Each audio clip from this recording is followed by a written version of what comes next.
What's going on, everybody? Welcome back to Sensei Cracc Vegas, the channel where we break down the best games to make easy money, find the best value, and cash these tickets.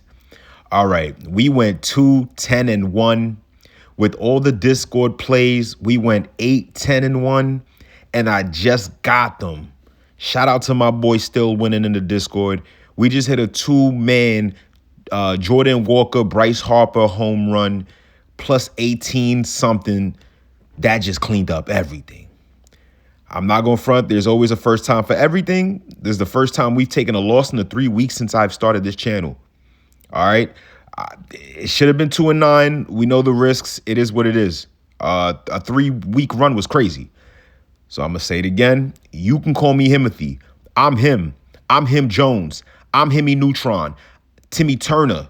Stop playing with me. Come on.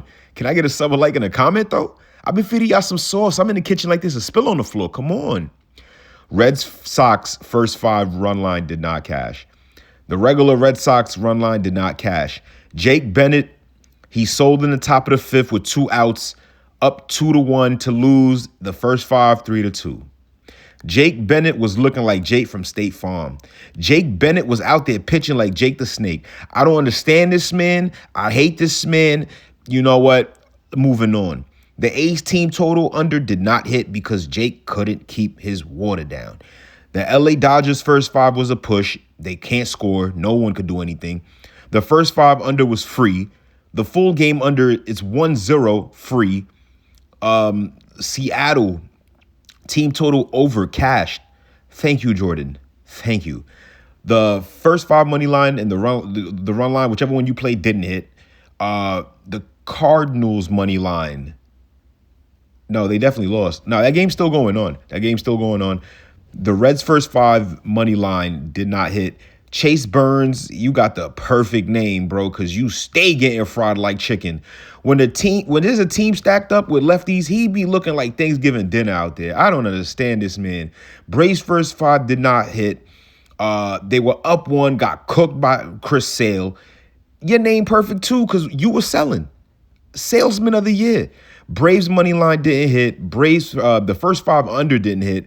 The full game under didn't hit. When I thought the full game under would hit, they scored 9. Come on, son. The Nerfy in the ATL game hit. We hit a 2-leg first 5 parlay. It hit. It was the A's and the Red Sox. Under 2.5 homers in that game also hit. The over 6.5 in the Dragons baseball game total. I played that early in the morning. That hit. And a 3-leg soccer parlay hit too. That plus the home run. Yeah, I made everything back and some. If you're new here, make sure you hit the subscribe button, turn on the notifications. Don't miss out on any of my daily MLB betting breakdowns, best bets, home run picks, and pitching matchups. This is the lab where we break down the numbers, the pitching. We find where the value's at and we attack. Before we get into the next matchup, make sure you join the Discord. The link's in the description. That's why I be posting all my extra picks, updates, any last-minute plays. Now let's get into today's top 5 matchups. My favorite bets on the board. Let's lock in. I'm your sensei. Let's crack Vegas. First up, we got the Toronto Blue Jays and we got the Phillies. We got Shane Bieber versus Jesus Luzardo. Oh, this is fire. The Phillies are minus 200 favorites. Blue Jays are plus 168 dogs, 8 total. We're going to start with Jesus. He comes into the game he has a 3.69 ERA. This dude is locked in. He still has a nasty swing and miss stuff from the left side. His last start was absolutely dominant. Against Washington, he went 8 innings. He allowed 4 hits, 0 earned runs, 2 walks, and struck out 7. Demon. Someone go look for his soul. Go to church. Before that, he had 1 ugly outing against Miami where he allowed 6 earned runs in like 6 1/3 inning. But outside that game, he has been pitching extremely well. I'm not gonna let that cloud my judgment. That's not happening, bro. Please. In his previous start against the Yankees, Mets, Reds, Royals, Luzardo only allowed like 3 earned runs combined while piling up a whole bunch of strikeouts. I actually like this matchup for Luzardo because Toronto has struggled against left-hand pitching this season. They're hitting around a .216. That's their average right now against lefties with a .638 OPS. And they're striking out about like 21% of the time against left-handed pitching. They're probably going to struggle. They are. So Luzardo definitely has the opportunity to put like together another strong outing here. On the other side, we got Shane Bieber. He comes into the matchup with a 5.11 ERA. His last start was actually pretty solid. He went 5 2/3 inning and gave up 6 hits, but somehow limited damage to only 1 earned run with 6 strikeouts and 2 walks. I ain't going front. That was average. I would be satisfied if I was if I was coach. I'd be satisfied. Shane Bieber, he's definitely been more hittable than this season, like than we remember from years ago. The fastball isn't overpowering anymore, sitting around low 90s. The hitters have been able to make hard contact against him. When they do, that's bad. With a Phillies lineup, that's going to be even worse. They have been pretty good against right-handed pitching. So Philadelphia has been one of the better offenses in baseball against righties. So Bieber's going to have to locate extremely well with this matchup. For me, pitching is obviously with Jesus. I like the Blue Jays team total under 3.5. I really don't see them scoring 4. I could be way off, but if Jesus is still locked in the way he has been, they're not scoring 4. They could barely score 3. The Phillies' first 5, half a run if you have a boost. I think it's a -166. I'm willing to pay that juice with the boost. And then the first 5 under 4.5. I think that's a -113. That's a pretty good number. I still think both of them low-key suck offensively. I don't think there's going to be that many runs in the first 5. Next up, we got the Twins playing on the Brewers. We got Connor Prielipp versus Jacob Misiorowski. We got the GOAT. Brewers -245 favorites. We got the Twins +200 dogs, 7.5 total. Starting with Jacob Misiorowski. This dude has been absolutely ridiculous. Ridiculous. He's the GOAT. Bah. I think that was a sheep. I don't know. Who cares? Misiorowski comes into the matchup with a 11-5 record, a 1.63 ERA. He has been one of the most dominant strikeout pitchers of all of baseball. Before his last start, he had 185 strikeouts in 120 innings, which is insane numbers. Insane. He is a demon. Go to church. Even though he took the loss his last time out against the Angels, he was still dominant. Let's keep it a buck. Misiorowski went 7 innings, gave up only 2 hits, 2 earned runs, walked just 1 person, and struck out 10. The only real damage came from a 2-run homer. Like, that's it. Other than that, he was still violating everybody. Sit down, boy. Siéntate. What are you doing? You know what I'm saying? So this wasn't a bad outing whatsoever, in my opinion. The man's still consistently sitting triple digits with his fastball. He's still generating ridiculous amount of swing and misses. He's already putting together 10 double-digit strikeout games this season. Come on, bro. Come on. Are we really going to fade him? Are we going to fade him? You must be drunk. The Twins, they're striking out around 21.4% against righties, while hitting around a .254 with a 750 OPS. Okay, so it's not the easiest strikeout matchup on paper. When you're dealing with somebody like Misiorowski stuff, I don't care nearly as much as about the opponent. On the other side, Connor Prielipp, left-handed rookie, comes to the matchup 3-5, 4.73 ERA, 1.30 WHIP, 76 strikeouts through 72 1/3 inning. If I think that's the right numbers. I'll tell you right now, his ERA doesn't tell the entire story.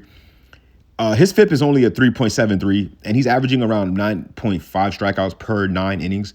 So there are definitely some things I like about his underlying numbers.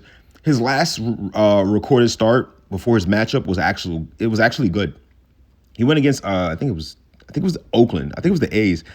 Prielipp went 5 2/3. He gave up 2 hits. I think it was 1 run, 1 walk, and struck out 5? I think it was 5. Milwaukee has already seen him once this season. I think back in May, Prielipp, he struck out 4 Brewers over 6 innings. Demon. I don't know where that came from. You are not built like that. But he did his thing. That was his career high at the time.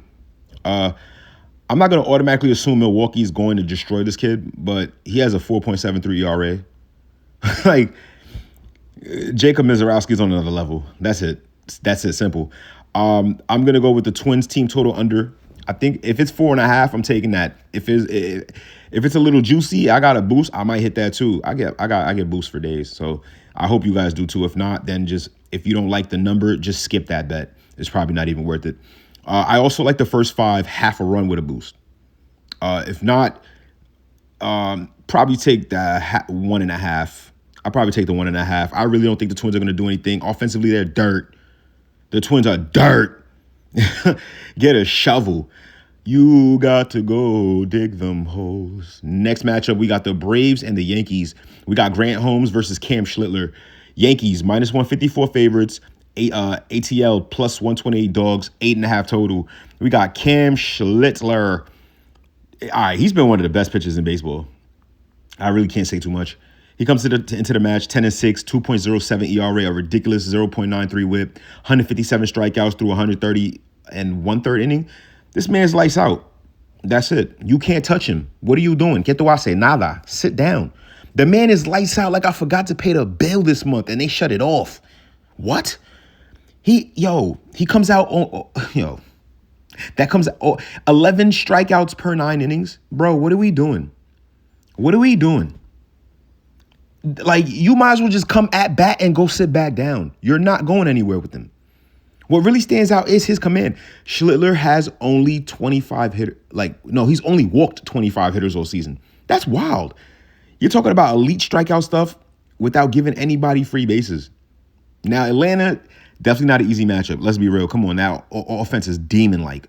They're all nasty. And my cousin Ronald back, they're all nasty. The Braves are hitting around a 254 with a 750 OPS against right-handed pitching.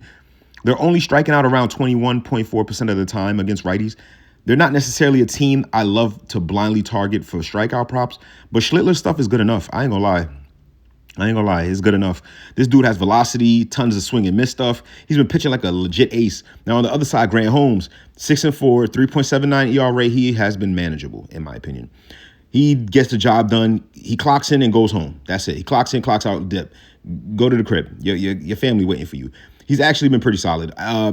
Earlier this week, Miami, he came into the start, 3.88 ERA, 102 innings. He gave Atlanta exactly what they needed. Holmes isn't the overpowering, guy like Schlittler.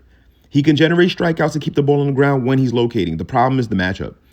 This Yankees lineup has power throughout the whole, from 1 to 9. Against right-handed pitching, they're striking out around 24% also at the time. But they're also sitting around a 730 OPS with over 100 home runs against righties. This could be a problem. So there is definitely strikeout upside for Holmes, but there's also a lot of damage potential. You got to be careful. I like Atlanta team total under. I think he could blank them. I know the offense is nasty. From Michael Harris to Ronald to Olsen, whatever. But I think the team total under 4.5. If that's the number, lock. I'm going to play that. First 5 under 4.5. If that's the number, I'm playing that too.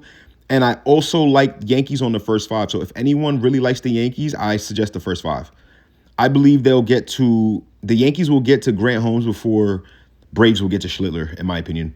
Next up, we got the Rockies taking on St. Louis Cardinals. Thank you, Jordan Walker. You just saved my night. Michael Lorenzen versus McGreevy. This is the battle of the garbage can. I ain't going front. It's the battle of the garbage cans. You remember in WWE, the tables, ladders, and chairs match? Sometimes they would have the garbage cans to make it look cooler. Yeah, that's these two guys. Cardinals, minus 164 favorites. Rockies, plus 138 dogs, 9.5 total. McGreevy has quietly been one of the more solid pitchers in Cardinals rotation this season. He comes into the matchup sitting in the mid, ERA sitting in the mid 3s. Overall, he has done a good job limiting walks, keeping games under control. One thing you need to know about McGreevy, he's not a huge strikeout pitcher. His strikeout rate is around 16%. Dirt. He's averaging under 6 strikeouts per 9. So when I'm looking at McGreevy, I'm actually more interested in his ability to limit runs than I am choosing a big strikeout prop. I actually like this matchup for him. Colorado striking out around 21.7% against right-handed pitching, hitting around, .253 with a 7.57 OPS. The Rockies could definitely hit right-handed pitching at times. But this game in St. Louis, not Coors Field, yeah, that's important. That's going to make a big difference. Ain't no elevation here, Papa. Yeah, it's time to be scared. I see the sweat coming down your forehead. Yes, sir. McGreevy doesn't have he doesn't have to overpower hitters. But he attacks the zone, doesn't give away too many free passes. And if he keeps the ball on the ground, I think St. Louis has a solid outing. On the other side, Michael Lorenzen, dirt, garbage, trash, Oscar the Grouch, garbage, Jesus Christ, basura. This is where the biggest mismatch happens. This man has an ERA over 7. He has an ERA over 7. This is a massive red flag. Red flag on the play. He just got kicked off. Earlier in the season, we have seen him struggle badly, giving up hits, walks, hard contact. His ERA has already over 6.4 back in July. Now he's facing a Cardinals lineup that doesn't strike out very much. Against right-handed pitching, St. Louis is striking out only like 21.2% of the time. They're hitting around a 2.39 with a 6.94 OPS. So this isn't necessarily some elite offense, but they can make enough contact where Lorenzen could just have trouble putting hitters away. That's it. Come on, let's keep it a buck. He's dirt. Get the shovel. When you got a pitcher with an ERA over 7, I don't need the opposing offense to be elite. Like, if you're manageable, you're going to destroy this man. I just need them to keep putting the ball in play and forcing him to work. So when I'm comparing the two, I'm giving the advantage to McGreevy. I'm not gonna lie, I trust him significantly more than this bag of garbage. Yeah, no, trash day on Wednesdays, man. You playing on the wrong one. For me, St. Louis on the side. I like Cardinals on the money line. I think it's a minus 166. If you got a boost, play that. That's a lock. I'm sorry, I cannot see them losing at least 2 days in a row. 2 days in a row? No way. The Rockies. I think the game's still going on. They're losing, and you had the worst pitcher in the league playing. Yeah, I'm good. But next up, we got the Dodgers and the Diamondbacks. We got Justin Robleski versus Eduardo Rodriguez. Dodgers are minus 154 favorites. D-backs plus 130. Dogs 8.5 total. Justin Robleski. He had a really good season overall. But right now, this dude is going through the roughest stretch of the year. He comes to the match ERA around 3.3, but the numbers have been climbing fast, and it's kind of scaring me. In his last start against the Cubs, he went only 4 1/3. He gave up 7 hits, 7 runs, 3 walks, and 4 strikeouts. Bro, you pitched the area code. What was that? Like, bro, chill. Calmate. Whoa, tranquilo. The biggest red flag, he gave up 4 home runs in that game. What are we doing, bro? But if it gets even crazier, he has now allowed 4 home runs in each of his last 2 starts. That's 8 home runs allowed in over 10 innings, bro. What? Bro, you got to be kidding me. These numbers, you're gambling, bro. Yeah, he's gambling. He got a FanDuel account. Before those 2 starts, he only allowed 4 home runs through the first 106 innings. The whole entire season. What are you doing now? Right now, the long ball has suddenly became a massive problem. I'm not going to front. Yeah, Ketel Marte, home run. Anybody? Question mark? I don't know. The Diamondbacks, they have been crushing left-handed pitching all season. They're hitting around a 2.73 against lefties. 780 OPS. My fault. I'm just lost for words. The numbers are crazy. I'm mind blown right now. I'm not gonna front. So this is definitely one of those tougher spots. Robleski could get. He could struggle with home runs. He can. He could give it up. I think he's capable of giving it up. Robleski also faces Arizona earlier this season at Chase Field. Absolutely dominated them. Not going to lie. He threw 6 scoreless innings against the Diamondbacks back in June 4th. You know, we know he can handle the lineup when his stuff is there. On the other side, Eduardo Rodriguez. That man is traga, in my opinion. But he has had a strong season overall. He comes into the matchup with an ERA sitting around the high twos. That's tough. Before his last start, he has been Arizona's most reliable starter. Let's keep it a buck. Just like Robleski, he's coming off a terrible outing against San Diego. He got rocked. I ain't gonna front. He got smoked like bogeys, bro. 7 runs on 11 hits. Damn. So both of these pitchers are coming from bad. They got to bounce back. They coming from bad starts. So the question is, who do I trust more? What I really like about Rodriguez, though, he's faced the Dodgers twice this season, and he's won both games. Keep that in mind. Rodriguez went 6 innings in each start, allowed only 3 total runs across, 12 innings? That's calm. He's already proven himself twice that he can navigate through the Dodgers lineup. You know, now obviously Los Angeles, they have dangerous bats from 1 to 9, but the Dodgers offense has been struggling recently. And that's starting to hurt my pockets, and they're starting to piss me off. The Dodgers are known for dodging runs. Yeah, that's why they're called the Dodgers. I don't know if you guys knew that. But, yeah, when comparing these 2 pitchers, I think I trust Eduardo a little more. I trust him a little more than Robleski. Robleski has had a better overall breakout season than people expected, but allowing 8 home runs in the last 10 innings? Whoa, just whoa. What's going on, killer? I'm gonna take a stab. I'm going to take a chance. I can't believe I'm saying this, but I'm taking the Diamondbacks on the first 5-run line. I might even take them on the money line. I don't even know. But that's it. Thank you so much for listening. Thank you so much for watching. I appreciate it. If you guys could leave a comment. Let me know what your favorite bet is for the day. Let me know if you like one of my bets. What's your favorite bet that I have for you. Join the Discord. Link's gonna be in the description. I got a little donation link. If anybody want to send me $2 for McChicken with cheese and mac sauce, I think that's enough. Thank you so much. Bada bing, bada boom. Forget about it. Later. I'm out.